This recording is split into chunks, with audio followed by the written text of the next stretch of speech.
Look at us. I couldn't tell if that was together at all. Well, I've got you guys are in about 10 pixels over there. That's a really good accent. he's been honing it for the last few years. No, it's a thing I've practiced quite a bit. Yep. Listening to a lot of Matt Fred talks. He's got quite the accent there. He's got just such a soothing voice, you know. And it's understandable too. So spot on. It's not like the Drink some typical nod. incomprehensible Or Australian accent.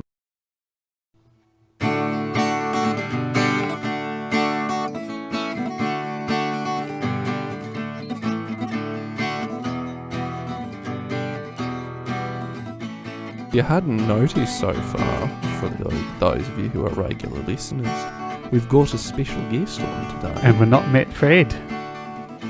His name is Brian.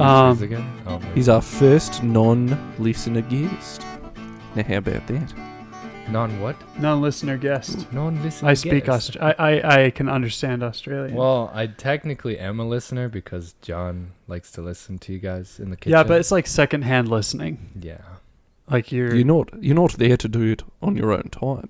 You're just there. It's just in the background while you're doing your other tasks. So Yep. Yeah, you're right. it's not something you're going out of your way to do. I feel like I haven't been around when he's listened to it yet, but it'd be kind of meta. That'd be really weird for you. It's like we recorded it and now he's listening to it in the same house, all in one house. I think my favorite, one of my favorite accents though has got to be Omega from the Bad Batch. She's got this heavy Kiwi accent. It's really good. Oh, you got the Kiwi accent with every vowel's an I, and it's just like Yeah. You don't want to. I don't really want to remember that movie, to be honest. I didn't find it that great. Huh? The Bad Bad Batch is not a movie. It's not a movie. The Bad Batch is the It is a might Clone be a Wars movie, but spin-off. we're talking about the TV show. You know, Brian's there's a just Netflix losing it movie right called Bad Batch, and that's what I watch. Oh no, So I'm not at like, all. You're not talking about the same No, thing, are you? No, it's it's a Clone Wars spinoff. Okay. But yeah, she's like, your names are Rika, Eco, Tick, and Crosshair. That's how she says Hunter. It's like really thick. Hunter. So that honestly, that's one of my favorite parts of the show so far is her accent. You've got to listen to the Flight of the Conchords. They've got the nice Kiwi accent. I suppose we have to come back and circle back to Bryant here. Nathan is off celebrating his sister's matrimony, so we have another guest this week. Congratulations. Yeah. And it just so happens that it works out in terms of what we're talking about. Yes, we'll it get to that does. later. Bryant, who are you? I am Bryant. Hello, Bryant. Wow. Not Brian, although we have a Brian in the house. I got confirmed Catholic 3 years ago now. So Dang, has that been 3 years already? yeah, I think it's been. Yeah. Man, that went by Been quick. quite a while. Yeah. Last year's kind of a haze because Right. Yeah, because all that fun stuff. Covidicus. But where did we meet? Where did we meet? Yeah. At the Newman Center. Yes, we did. How did we meet? I can't remember. I just remember a lot of Ma jokes Oh yeah. with Emma. Shout out, audible shout out. It is an audible. Or no, audible by necessity. Sorry, audible knowing glances darting And, about the Audible Discord. knowing glances. Yes. And all of the chocolate jokes, like chocolate. There What was are a- they selling? Chocolate. Man, that was what the I met Bryant in some of my computer science classes. So Mhm. and I got to know you in principles of or communication. What was the name of that class? It was basically use Python to make bar charts. It wasn't using Python. It was using R. But that's It's close. close. But That's all I can remember what from was that that called? class. It's just data analysis. Yeah, class, yeah. whatever it Data was. visualization. Yeah, That's that what one. it was. Really fun. I don't know why I took it, but the teacher was Swiss, and it was really Great fun. accent. Fantastic teacher. I'd want him as a computer science teacher instead of a communication teacher. Yep. Yeah, he's a Seriously. communications professor, but he's like, and it seems like he was like figuring this stuff out himself and then teaching it to us. Yeah. Sort of. So that was fun. But yeah, that's a little bit of background. Meet people through the Newman Center. Honestly, if in the near future, unless we get popular, the main guests we'd have are probably going to be people we met at the Newman Center.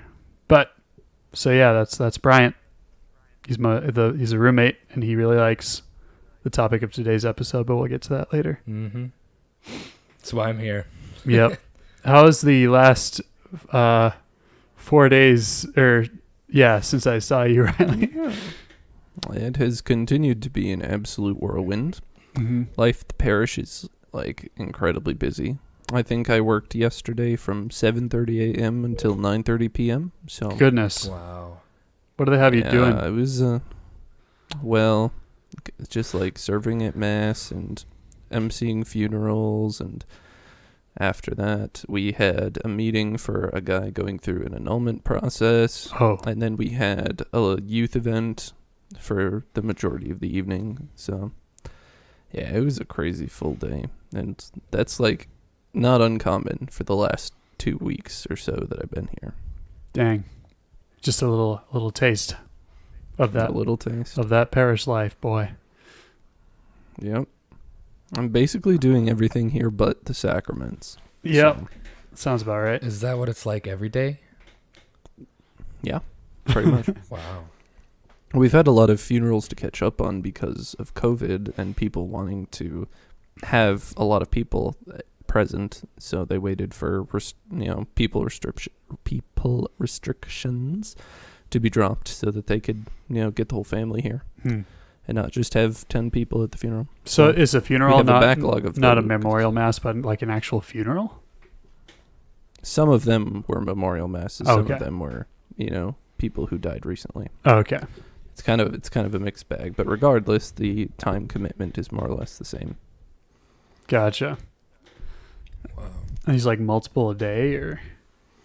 No, never multiple a day, but it's like a 3-hour time commitment for one on a day. So I served a couple of funerals at the Newman Center, but I think the only times they had funerals there was if it was somebody who was like in the Newman community who was like a parishioner for a while or something along those lines. So they weren't common, but every now and again. It's always interesting when you serve a funeral for somebody you don't know, just seeing kind of how the family interacts and stuff. I don't know. It's, yeah. I think the first funeral I remember serving was actually like, there's this radio guy in Fargo, and his dad passed away, and he goes to Cathedral, and I served his wedding. So he's kind of one of the bigger talk radio names in town, even though we're talking about Fargo. Pretty lucky with funerals because I don't even remember the last one I've been to. I think it's been like 12 years or something. Yeah, last one for me, I think, was my grandpa's funeral back in 2011. Or no, grandma in 2012. That's what it was. Yeah. So yeah, I guess I've been fortunate that way too. It's been a while. But yeah. The other seminarian that's been here with me has kind of been like, we've just been around so much death for the last 2 weeks. What can men do against such reckless hate? But like having that youth event was really nice last night because like look at all these living people. Counterbalance it with life. Mm-hmm. It's just like, we've had one baptism in that span, so it's kind of like really the scale's tipping toward the death side, and that's kind of getting us down a little bit. How are the kids out there? Like, are they kind of wild or? No, there weren't a lot of them, and they're mostly quiet. We had a couple kids from Fargo come. Interesting. So yeah, it's an event called XLT, so it's not just like a parish-only youth event. Oh, is it sponsored by GMC or? I don't think so. Or let's see, what's a car XLT model, like something? I feel like I see this stuff all the time. All those mom SUVs dropping their kids off at school or whatever. Anyway, the joke sort of fell flat. Speaking of falling flat, we're the Palladium Papists. I'm James. I'm Bryant. I'm Riley. What are we talking about Yeah, today? how do we do that? It was like we are so used to the I'm James, I'm Nathan, I'm Riley, and I'm never on when there's guests. Oh, that's So- right. Yeah, you're always the one we're subbing. I am always the one who's being subbed for. Bryant did it in the proper order, where it's usually me, Nathan, and then Riley. And so you took Nathan's spot. Yeah, but how do we establish the protocol? Like, I feel like it should be the regular hosts, and if there's a guest, they get to say their name afterwards. And our guest, Bryant Lennox, there. Today, we are presenting a edition of Gregarious Games on StarCraft.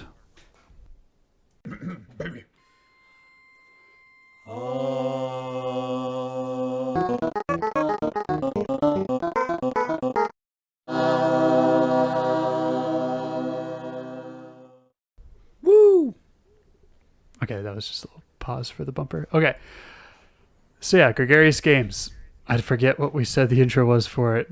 Where we get Gregarious about games. about games. What's the definition? You guys of- forgot to put the philosophical bumper in last week. I did notice that. What? I was so disappointed. What? It was just not there.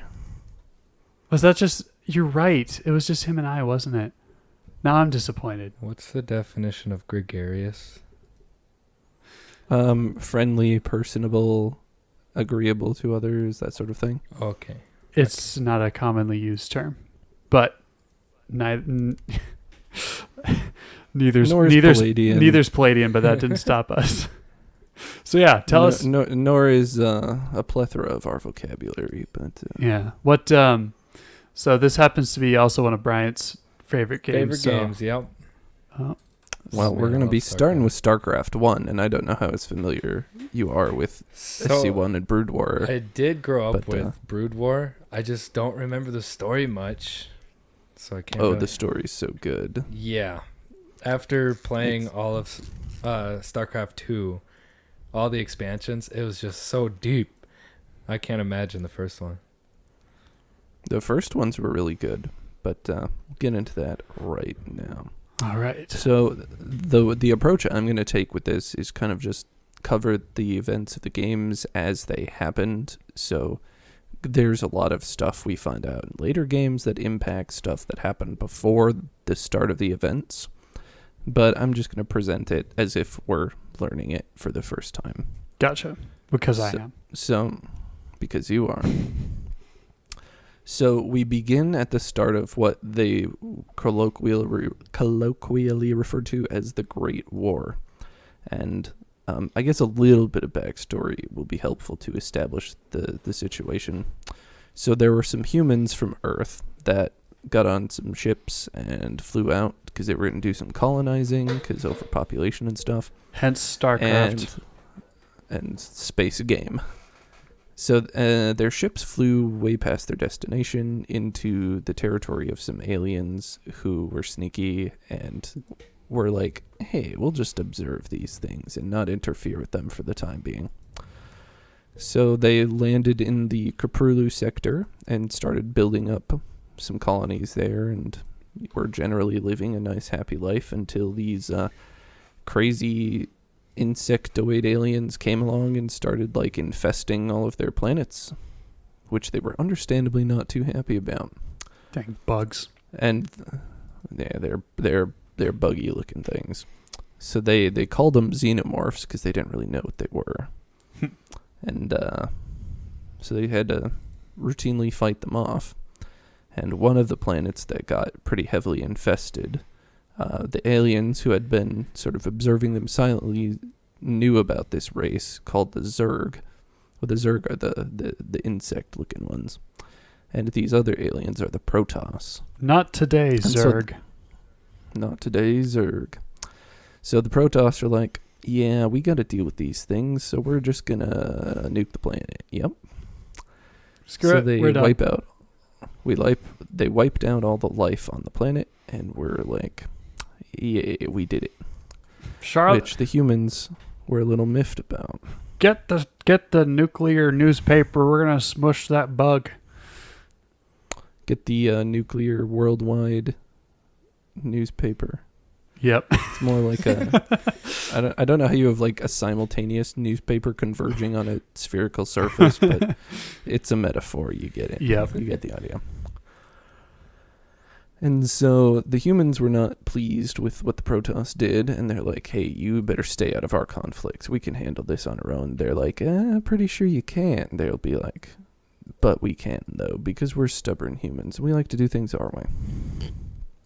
And so, meanwhile, there's kind of like some civil conflict going on between the humans. There's this rebel group who's working against the Confederacy of Human Planets. There's a bit of like Civil War commentary going on in this thing. Nice. There's like the Confederate planets basically have the Confederate flag with some, and they're all Southern, so it's pretty heavy-handed what they're talking about there. Nice. I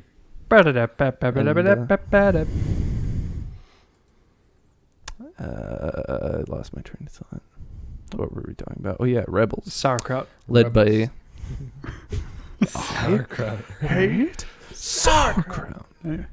But anyway, so Arcturus Mengsk is a guy leading this rebel group, and he's causing some trouble for the Confederate planets, and he's generally not a very nice guy.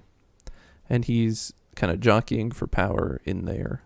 But Jim Raynor is kind of the main protagonist of the Terran campaign. They call themselves Terrans. So, they're Earth beings. So he kind of heads up an effort to defeat Mengsk and deal with his rebels and stuff. So... So in Yeah, that they go level that around- you play with with what he's introducing with, all you get are Marines and fire bats. I remember this distinctly. Fun game. Nice. That's just standard RTS stuff. They introduce new units very slowly so that you can learn what each of them do. Yep. When did this come out? 1998. 98? Oh, okay. Yeah, I feel like a lot of 97. classic games came out in 98 because you have I'm trying to remember which Zelda. I think it was Majora's Mask in 98. And Half-Life in 98, and now I guess you got StarCraft. So it was just a good year for games. Good year. Good year tires, but not. We're not sponsored. Either. We don't have any sponsors. We're not cool yet. We'll get cool. Hopefully someday we will be cool. Mm-hmm. Anyway, so the next planet, the Zerg, set out to invade as if they are consciously doing things because they're sort of just hive mind. So thingies. this is definitely not the Aliens and the Covenant and the Flood because this actually came out before Halo. Yes. I mean, there's some possible inspiration on Halo's part from the way StarCraft did things, but we can talk about that later. The Zerg begin to invade Marsara, which is another nearby planet that is a pretty important human colony, and the Protoss are told by their hierarchy to go blow up this planet too, but then the guy who's in charge of doing it is like, nah, I think these guys can handle it. I don't want to, wipe them out senselessly, even though a lot of the planet is still uninfested. I think they'll be able to manage and deal with the threat themselves, because I don't like doing, planet-wide destruction of people. That's not a very nice thing to do. No, not really. And his hierarchy gets mad at him, so he's kind of a renegade, but we'll get to his campaign later on. And so the rebel faction keeps vying for power. They keep disrupting the plans of the Confederates to protect their territory and eventually stage like a full-scale coup against the Confederacy and take over all of the human worlds. They got all 7 tokens. They got all 7 thingies. Yeah. And so after I coup another you, important humans. subplot is Sarah Kerrigan is one of Jim Raynor's good friends, and she's kind of like a psionic sniper. Well, they don't know she's psionic yet, but she's a ghost, which is a particular class of sniper. What does psionic human- mean in this case? Well, it has like psychic powers. Okay. Not like Mob Psycho 100 psychic powers. Right. But vaguely psychic powers. So, Arcturus sort of leaves her to be captured by the Zerg, more or less. Because of her psionic abilities, the Zerg are attracted to things like that. So when there's a psionic power source or any sort of energy like that, they all just run immediately to it. For reasons unbeknownst to us yet. But we will discover. So that's more or less the end of the human campaign. And then we go on to the Zerg campaign, in which Kerrigan has been absorbed by the Zerg, and she's become a Zerg. Oh. Because that's sort of what the Zerg do, is they assimilate other species and rapidly evolve their genetics and spread all of the best stuff they consume among the whole race. Ooh. So it's like half bug, half bacteria. Just gonna take that guy's DNA. Yep. Yeah, I can bring a picture of her for you. Audibly looking at pictures. So is this Audibly when looking she at becomes pictures. the Queen of Blades then, right? More or less. Xenoblade Chronicles. Queen of Blades. Are you looking up Brood War Kerrigan or So New Kerrigan? Because New Kerrigan's stupid. I don't like New Kerrigan's I keep character hearing design, but Kerrigan and I keep thinking Culligan. Like the water cooler people. I agree with that statement. Nick Audibly Kerrigan looking was at so picture. weird. That is the Queen of Blades. That's the Queen of Blades. Yeah, she's got like bone wings and Medusa hair without snakes in it. And you don't turn to stone. Yeah. And yeah. So anyway, through some dialogue, we find out that the Zerg are sort of ruled over and commanded by this thing called the Overmind, which is a sentient, I don't know what you call it. It's just kind of a blob, a giant hive eyeball. mind, like nucleus. It's not merely that. It's sort of the thing that generates the hive mind to begin with, because it didn't exist prior to the Overmind existing. A type of grave mind, if you will. Sure. But he's like, yes, Kerrigan, you're going to become like my most powerful military leader ever, because you're like a rational being and stuff.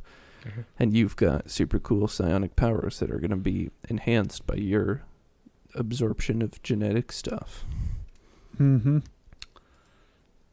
And I lost my place in my wiki In the article. notes. Not the In notes. the notes. Okay, this is not in the order I thought it was going to be in. While he figures this out. Yeah, So tell the us what- Overmind. Wait, did you distinguish between the Overlord and the Overmind, or like did you just call them the same thing? No, I didn't call them. I haven't talked about overlords yet. I meant like the Overmind. They aren't terribly important. They're just a unit. I meant the Overmind.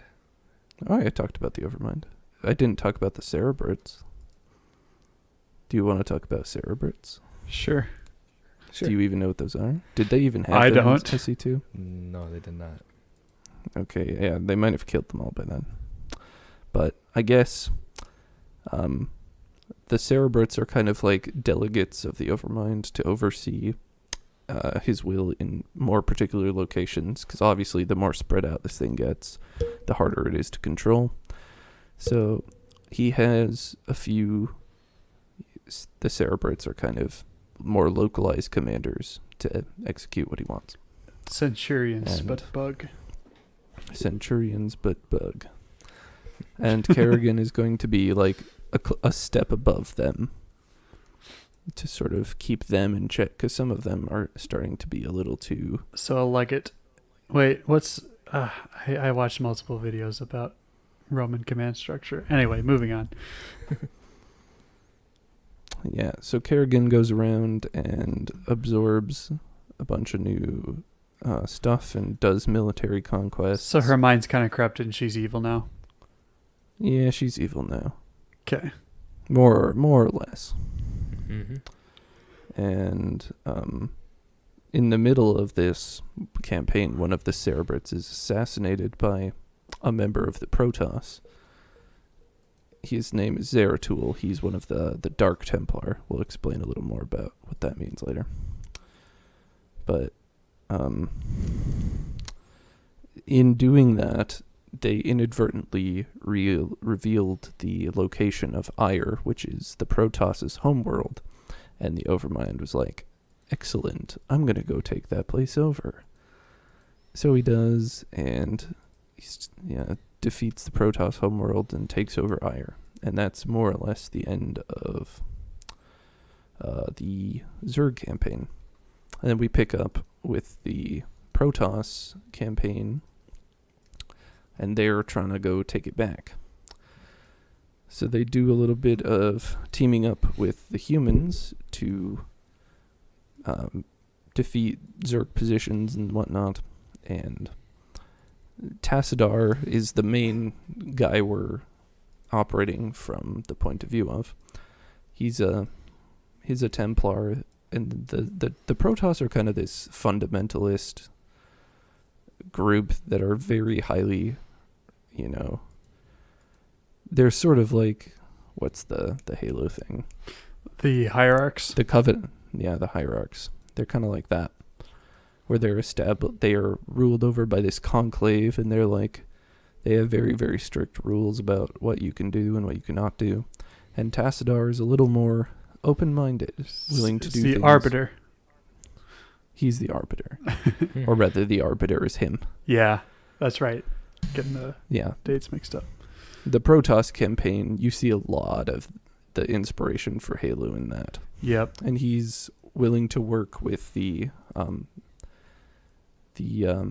Dark Templar, who are Protoss, rather, who have separated themselves from the Kala, which is like, it's not quite a collective consciousness in the same way that the Overmind is, but it's also a collective consciousness. It's like The Force. they have this organ on the back of their heads that, telepathically connects every member of the race. And so that's where they derive a lot of their psionic power from, is that communal nature and yet individual that the Protoss is. Interesting. And the Dark Templar are Protoss who have cut off their nerve cords, so they're no longer connected to the Kala, which alters how their powers work, but it also makes them separated from the rest of the Protoss, both physically and sort of spiritually. So they're dark, and then they're cut off from their light source or whatever. Like the More or Protoss. less. Yeah. The Dark Templars. They're both Protoss, just some of them are. Now, They do things differently. does this give them any sort of, does this give them some sort of clear insight or some sort of ability that their fellows aren't aware of, or it just allows them to operate in anonymity from their peers because they're not connected telepathically? In anonymity and in stealth, they can turn invisible and stuff, so it does give them some more internally focused individual self-reflective power.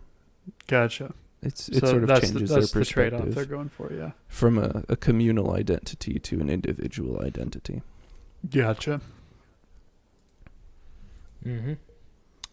Mm-hmm. And then, so the Conclave's mad at Tassadar, and they want him to come back to Ire and face judgment. He's like, our homeworld is burning. I'm not going to go back and be judged by you guys. I'm going to go liberate our homeworld. Yeah, how about now? See you later. Yeah, how about that? And they were not doing the Protoss were losing pretty badly to the Zerg because the Conclave are inept and aren't willing to adapt to the situation at hand. They're just sticking to their fundamentalist guns and continuing to do things in a way that isn't working against Kerrigan, because she brings something very different to the table than the Zerg had previously had. Because she gives to charity, and she advocates for policies they don't agree with. Yeah. Not quite a libertarian in a soup store, but that's... Not quite a libertarian in a soup store. Or soup kitchen, rather. That's a nice callback. Yeah. So yeah, they go back and fight the Overmind, beat up the Overmind, kill the Overmind. Hooray! Tassadar dies in the process, Oh. heroically sacrificing himself to, finish off the Overmind while everyone else could escape. And that's the end of StarCraft 1. And then we get to the expansion, which is Brood War. Arguably the better game. It is definitely the better game. Back in the day when instead of just making sequels or DLCs, you had like the expansions for games, which were almost games of their own. They weren't really. They added pretty much a game's worth of content and oftentimes really changed the way games worked. But especially in RTS, they were almost games of their own. Because StarCraft 1 has 3 campaigns. Brood War also has 3 campaigns. So as far as multiplayer content, they didn't really add much. But for single player stuff, they added basically an entire another game. Yep. That's just like how they worked with StarCraft 2. They didn't do DLCs. They actually did the expansions, even this far in the future. And there was basically the last game that ever did that. Yep. Which is sad because I loved that model. It worked really, really well. Mm-hmm. But anyway, at the start of Brood War, the United Earth Dominion, I can't remember what the exact name of it is, but this group of humans that's been ruling over Earth has found out about this colony, lots of light years away, and they're like, hey, let's reconnect by taking over forcefully. Yeah. So they head out to the Caprulu sector and begin sort of trying to reestablish contact with the other humans there, and they run into problems. Lots and lots of problems. They fight the Zerg, and they fight the Protoss, and all that good stuff. And they're also fighting Mengsk, who is continuing to be, demagogue, essentially. A big meanie. Who everyone seems to like because he's running the show a lot better than the Confederacy did. He keeps the telepathic trains running on time. It still doesn't make sense that people would like him. Because he brought stability and he was forceful. That's empire. Yeah, it's pretty much a Star Wars situation going on there. Before the prequels even came out. So Kerrigan at this point has, without the influence of the Overmind, basically grown to the point where she runs the Zerg. She is functionally the new Overmind, even though she can't quite control it fully, because she that's a lot has of ascended. Not quite. She sort of just like filled the power vacuum. But so she's kind of doing things her own way now, and she's like, yeah, I'm just gonna keep being an evil Zerg and taking over galaxies and killing people, like Zerg do. And everyone else is upset by that. Hey, stop it. Be nice. Stop it. Get some help. What are you gonna do if I say no? Huh? I don't know. I don't know what you're gonna do. I might just have to kill you, Nice planet you got there. And it'd be a shame if somebody absorb your psychic power. Yeah. Truthfully, I don't remember a lot of what happens in the Protoss campaign in Brood War. Yeah. It's kind of just a stepping stone to the Zerg campaign, in which is Zerg the final campaign? I forget the order that they're in now. I think it's Terran Protoss Zerg. It's definitely turned first. Yep, yeah. I know that. But I'm pretty sure it's Protoss. I think the first Protoss level was with Zeratul, going through like some stealth mode. Doing a stealth mission. Oh, How do you do stealth in RTS? I'd have to show you one day. It's It so looks. fun. It sounds like it could be really Zeratul painful. is a very overpowered unit. Okay, and so he just beats people up. Yep. interesting. He just like one-shots a lot of things.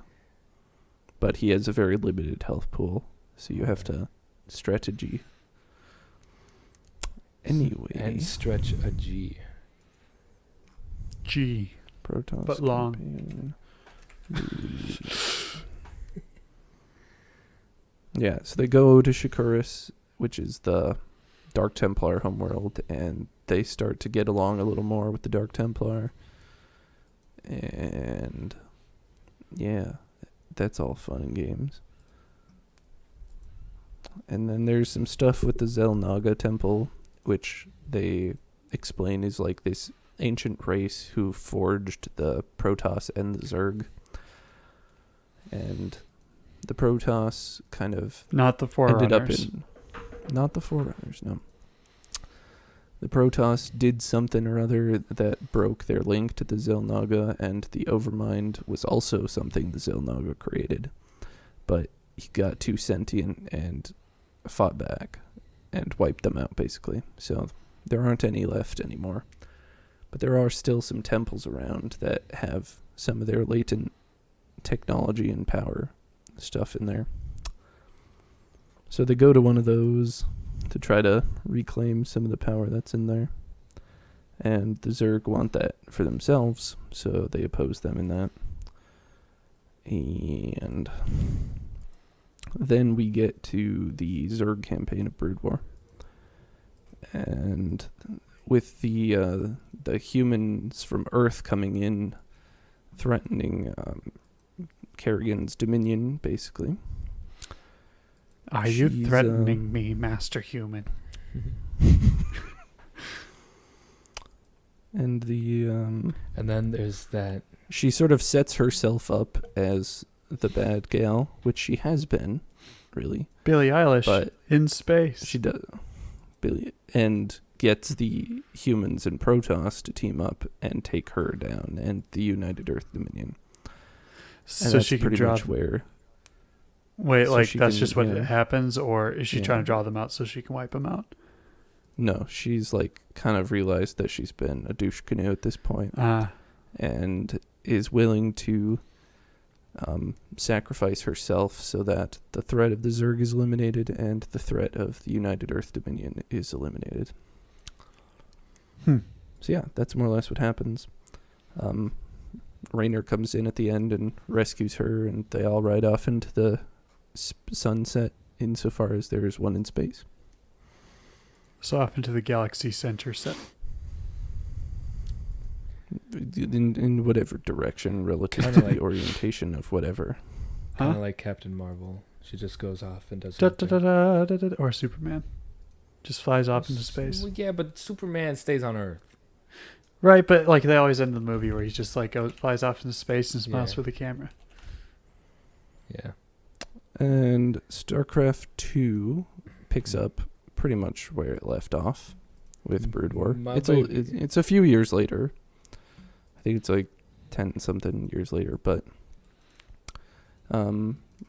Mengsk has secured his position as despotic ruler of the humans and has really drummed them up into a powerful military force.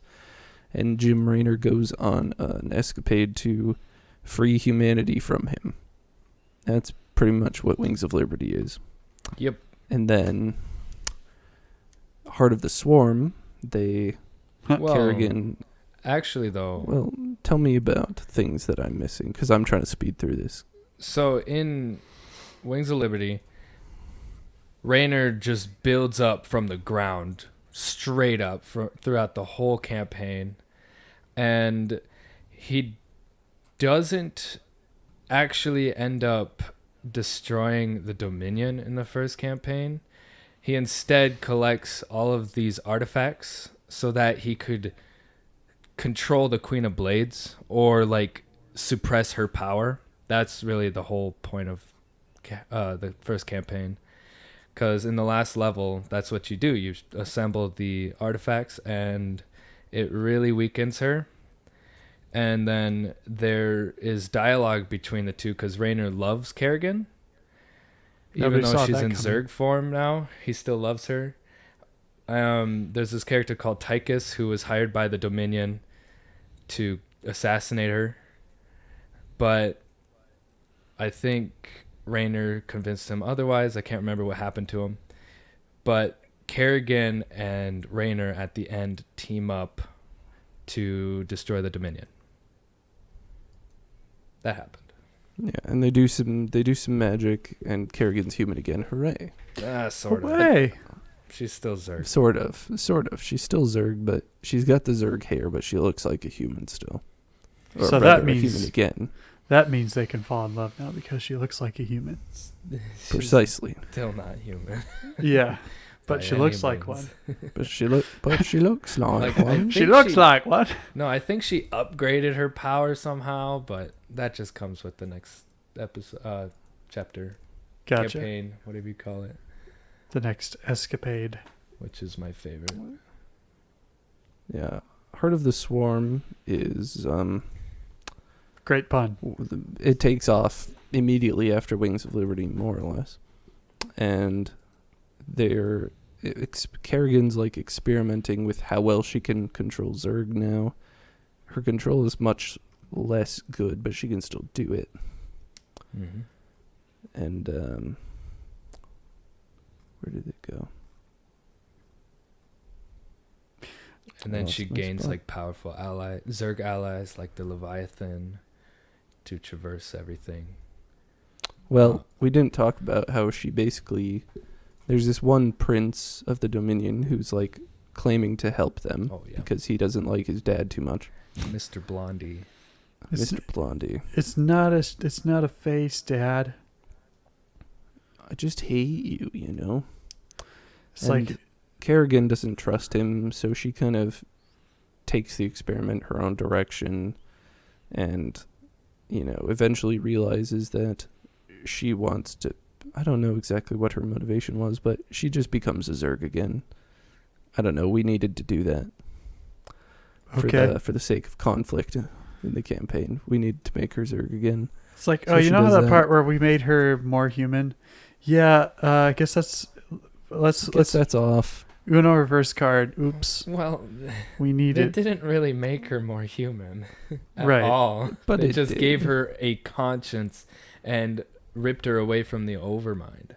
That's really it. Oh. And then she secretly, you don't know this until like the end of Heart of the Swarm, but she has a mission that she's trying to fulfill that's beyond just destroying the Dominion, but you find that out in the Legacy of the Void, the 3rd chapter campaign. Yeah. Continue. So most of the content of Heart of the Swarm is just like evolving the Zerg as a race. You learn about the origins of the Zerg as like these primal aliens who were really good at evolving and stuff Mhm. before they were ever, you know, captured by the Overmind and whatnot. They were just a bunch of different alien races, a bunch of different places that all got assimilated. So you have to go and learn about them and assimilate them and stuff. Yeah, and then it's really cool to see the Terran working together with the Zerg in the later That's a little different, yeah. levels. It's like, whoa, Yeah. Kerrigan's coming to save us. What the heck? What is this? We've been fighting her this whole All time. these little bugs. Big bugs. A lot of little bugs, big bugs, every bug in between. But yeah, Kerrigan is like she's still kind of angry at this point, and she still thinks she needs to take things into her own hands, which is more or less why she goes back to being a Zerg. Like fully. Really, doesn't- really.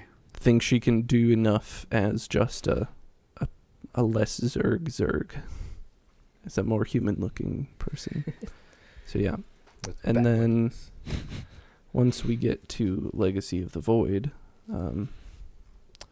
you could talk about that a little, Bryant. Which is the Protoss and last campaign I don't know if they're making a StarCraft 3, but I think this is going to be the last I don't campaign think I wouldn't. ever. I wouldn't hold out hope on it. Yeah, it's kind of sad. They but- kind of threw away all their threads of conflict. Not threw away, but resolved. But Yeah. anyway. So, towards the end of Heart of the Swarm, there were these things called hybrids that came about, and they're basically Zerg, Protoss beasts Mashed together. that were just created in like a laboratory, and they're like really, really powerful things. They get out. One of them gets. Okay, there's this one overpowered guy called Amon who's trying to, create. He wants to essentially and create the kill perfect everything. being. Yeah, Mm. He wants and to eliminate everything that's not perfect. yeah. So there's one. And to do that, he's trying to create a being with the purity of form and purity of essence. So like Ooh, metaphysical you good Hitler. you good Aristotelians in the crowd have alarm bells ringing off in your heads. Aristotelian But, Hitler. Maybe. But the Zerg have the purity of essence, and the Protoss have the purity of form. And the attempt to create the hybrids is, mash together the thing with purity of form and the thing with purity of essence, and you theoretically get the thing with both. But turns out you just But get not. you just get an You just get abomination evil. of both. That's really what it was. Just evil. So, gosh, in this last episode or whatever campaign, it's really difficult to piece it all together in words because there's just so much going on, and they escalate really quickly. That escalated quickly. So Yeah. basically, they explained all of the Protoss's beliefs, like their gods, and Are all just yeah, they're all kind of dead. Zelnaga. Well, it's not just Zelnaga, but it's They like, were based on the Zelnaga more or less. yeah, but there's like some overarching thing that looked really weird, like a tick, like a gigantic tick. Oh. It looked like one, but that thing was like all good. And I don't know how to explain it. It's just they were really confusing when they were explaining their god. But basically, that thing died because of Amon, got absorbed by his void or whatever. So then Kerrigan knew about Amon and was like, okay, I'm the only person who's able to actually kill this guy. So she flies off like Captain Marvel into this void and fights the dang dude before he becomes this impossible being.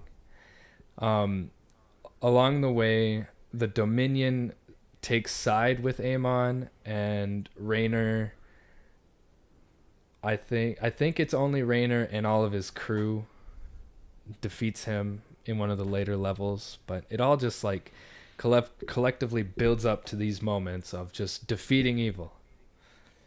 Yep. They beat the evil and they win the day. Yep. Away. The Protoss die, or a lot of the Protoss die along the way, like Yep. major factions of it. So Yep, you beat the evil thing and that's the end. And we're done. So, it is a lot of stuff to try to summarize in. A lot of stuff, yeah. I'd say. It's essentially like 9 games.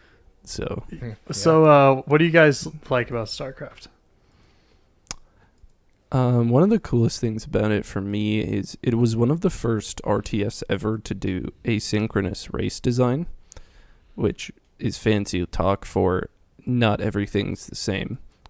In prior RTS, they would essentially have all of the races be exactly the same, just reskinned.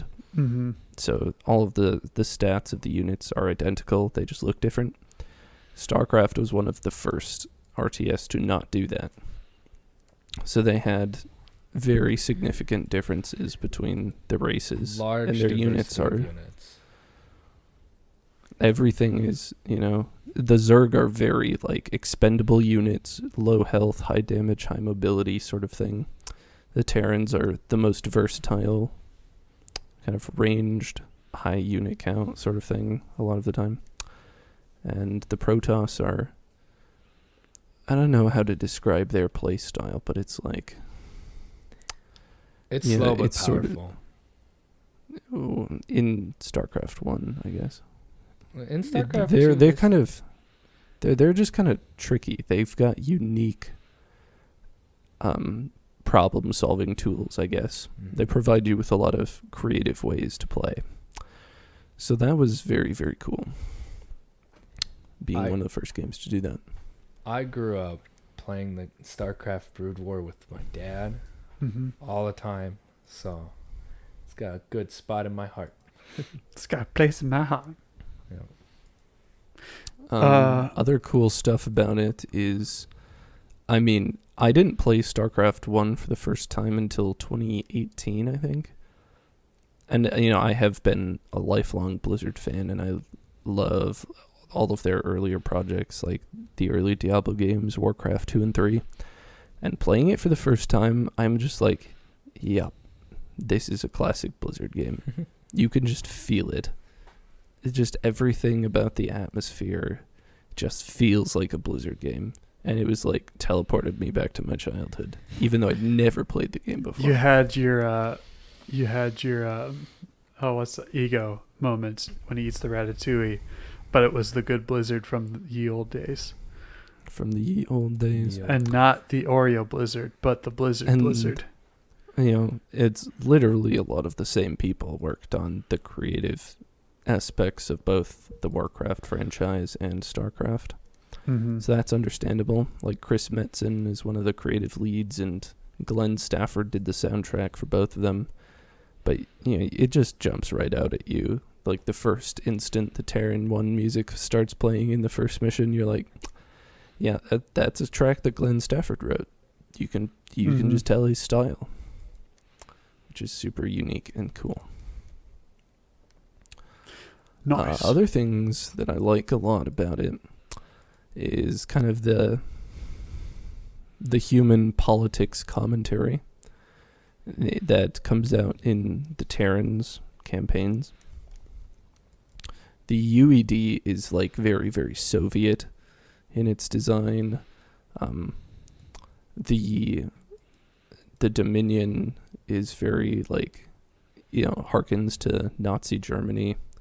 Mhm. The Confederates are obviously, American Confederates. Confederacy. So it kind of pokes at the relationships that humans form with each other and how they interact, how their political structures pan out, the things that motivate them, stuff like that. Mhm. So after listening to Riley explain Brood War, it made me realize how much I actually love the campaigns. Not just in their story, but how they can connect the game itself to the story Mhm. through an RTS lens. Yep. It's kind of strange to me, It's very, very unusual. Yeah. It was the first story-driven RTS there ever was. Well, were the Red Alert Like- games were just kind of like excuses for war, right? Yeah, more or less. Mhm. But And Tim Curry. there would be the story wasn't limited to the gameplay, and the gameplay wasn't totally distinct from the story. Mhm. In older RTS game design, you would have a mission. You would have like a cutscene before the mission that tells you what you're doing. You And go then do it. And then it's And then like, it tells you what you're doing, and then you do it. Mhm. Whereas in StarCraft, like there's like mid-mission, breaks of play where it like, the characters will talk to each other and have a discussion, and it will, like in the middle of gameplay, which is very That's distinct very from- unusual for an RTS. like there's a train level that I remember like playing over and over because it was so hard. Huh. But it's like, sir, there's the Dominion are transporting some very valuable thing. Stop all of their trains. And then throughout the thing, they're like, okay, they're sending 2 trains. Better get them before anything. And then there's like some bonus train to get. Yeah. And it's just, it really throws curveballs at Yeah. you, which is something that not a lot of other missions in other RTS will do. Yeah, like there's they're like the I can't remember. Like it's like a death squad of like a bunch of marauders that come out on harder difficulties. They're like, stay away from them. Ooh. But Neat. Um, I don't really have a whole lot of input. I have no frame of reference for this game. I could show you. Yeah, We should yeah. play. It's free now. Oh, is it? Yeah, Okay. well, the not the campaign. the old campaigns are Oh, the actually first free one. for StarCraft 1. Oh, really? You just have to play them in 1998 potato graphics. Yeah, I see. And don't get me started about those hotkeys, man. Oh my goodness. It's such an old game that control grouping is just non-existent. It doesn't exist. Yeah, they were still working on the usability part. It's like, can we make this work? It was much more usable than other things of its time, but it was, still totally inadequate for the way the game was designed. Yep. You're operating with hundreds and hundreds of units, and you can only control 12 of them at a time. Ooh. Yeah. That would get a little frustrating. Now you can control 256 of them, but sometimes you have more than that anyway. So it's like, oh boy. Makes sense. Other cool things, I really, really like the aesthetic design of the races. And Terrans are obviously their technology looks more primitive than the others, but it's also just functional. Yep. It's kind of a very standard human thing. And the Zerg is, this creepy insectoid vibe. And the Protoss are like this regal, technologically advanced, clean, polished look. They're all just very, very coherent and matching their identities as races. That's you like to see when the design language really reinforces it kind of tells the character's story and illustrates it away just through visuals. Kind of helps reinforce that characterization in ways that make sense for the world building. I think especially the Protoss as a race are a really unique, sort of metaphysical way of being, because they have this common consciousness, but they're also individual in a way that the Zerg aren't, because they have a hive mind, but it's ruled over by one thing. The individual members functionally have no autonomy. Whereas the Protoss have this, they live a very communal way, and yet they are all distinct. And it's when I first played it, it just really struck me as something profoundly Catholic, because that's sort of the vision for living that we have. We want to be, as Christians, we want to be of one mind. We want to be united, and they have a physical thing that makes it happen, but that's sort of the vision that we have. And yet we are all our own distinct members who have to contribute, cooperate with the common vision, and attune ourselves to it. Which is why I was really miffed about the casualness with which they dispensed with that idea in Legacy of the Void. Because one of the main emphases of that campaign, Amon had sort of taken over the Kala, which is that shared consciousness that they have, and it was causing them to kind of not be themselves. And so it almost became this counter-religious movement to cut off your nerve cords. It's like, come on, man, just free yourself from that old ways, man. That's the route they decided to go, huh? That's what it felt like to me, that they were really pushing that.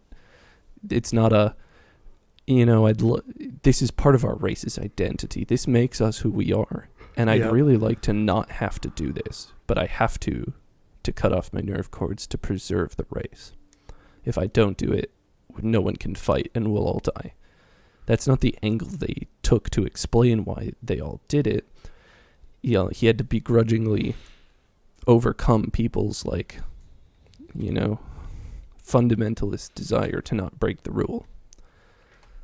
That's And usually it felt just like, leave behind the old ways, man. Come do the new thing. I feel like that's kind of a route that video game writers often take with, religion or like, that type of reality. It's just like, yeah, leave the backwards ways in the past or whatever, instead of really exploring and kind of missing the point of like that sort of ancient reality. It's like part of that civilization. It's like way more interesting than just like casting it aside.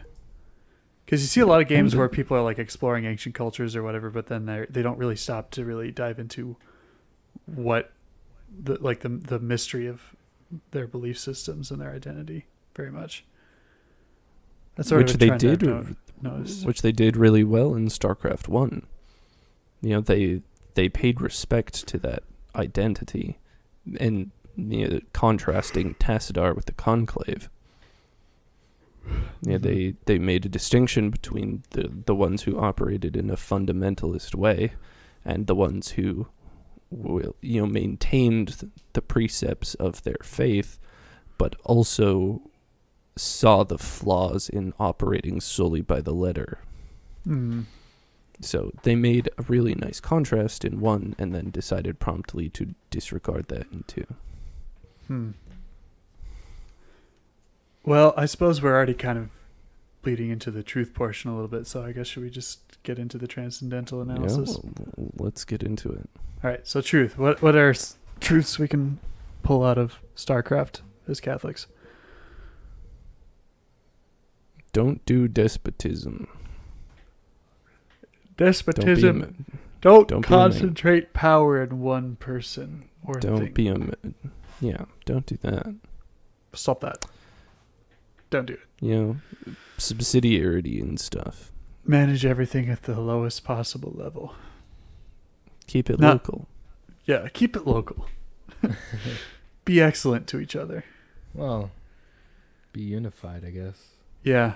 There's that too. There's a unity in that subsidiarity, in that if every person does their part on a micro level, then everyone's has more unity of purpose on a macro level. Well, it was going back to seeing the Zerg and Terran fight together. It's like, that's kind of cool. Look at our world today. Mm-hmm. So divided between races. It's ridiculous. Yep. People being able to unite voluntarily as opposed to being forced into one amorphous mass by an outside force. And there's considerably more difference between, humans and aliens than there are humans and other humans. So I feel like we can get over it, guys. Yep. Yeah. I think we have some room for improvement and reconciliation there. Cool. But communal identity is a cool thing. Mm-hmm. When it's voluntarily done. Yeah. I mean, it's not like there were the Dark Templar who sort of took a different way and were for a long time ostracized for that.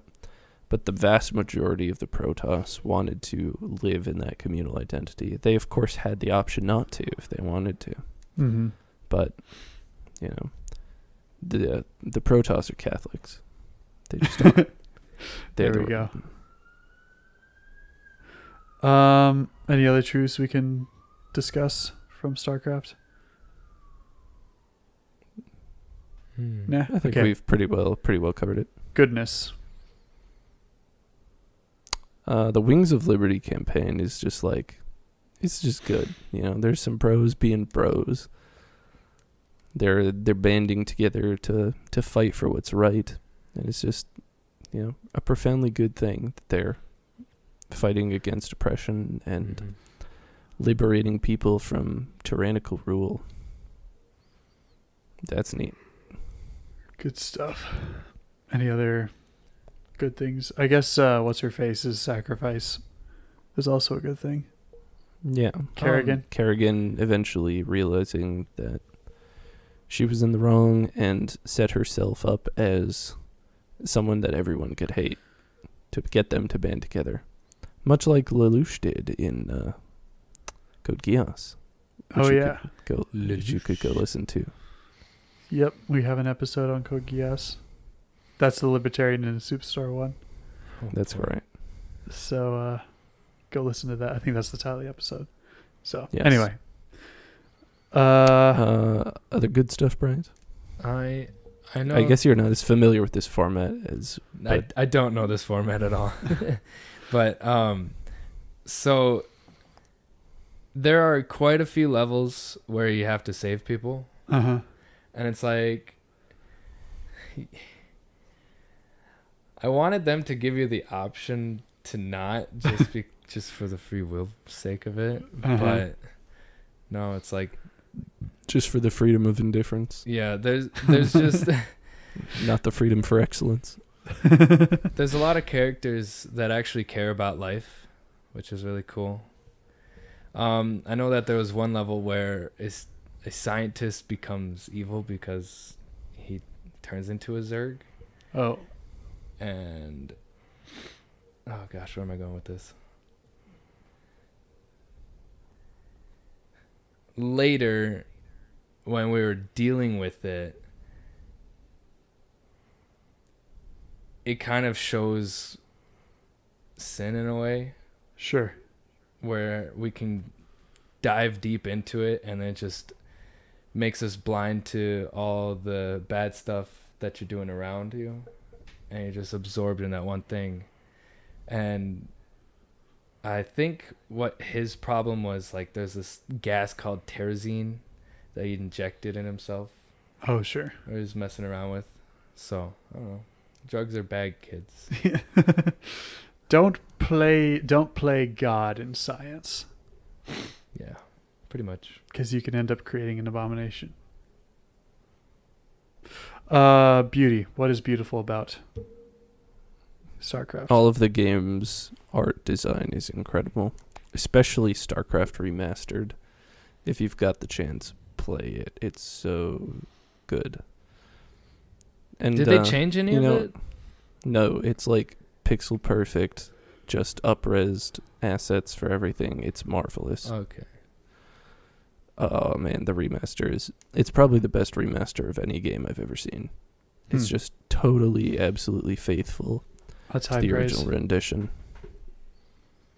Like, StarCraft 2, I wasn't as much of a fan of their art design because it just screams the, Activision MO of everything has to be the same.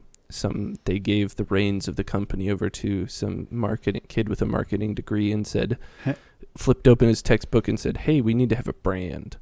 Let's make a brand. So our primary IP is World of Warcraft, so we need to copy that game's art design and put that into everything else." And that's what they did to StarCraft. SC1 was a very sort of realistic it was attempting to do that in a science fiction-y way, but it was all kind of realistic proportions and stuff, whereas SC2 is very cartoony and I don't like it. Yeah.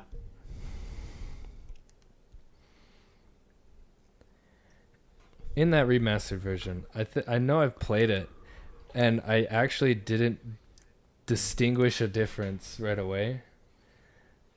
Just because But then when you how similar it is. when you turn the classic graphics back on, you notice.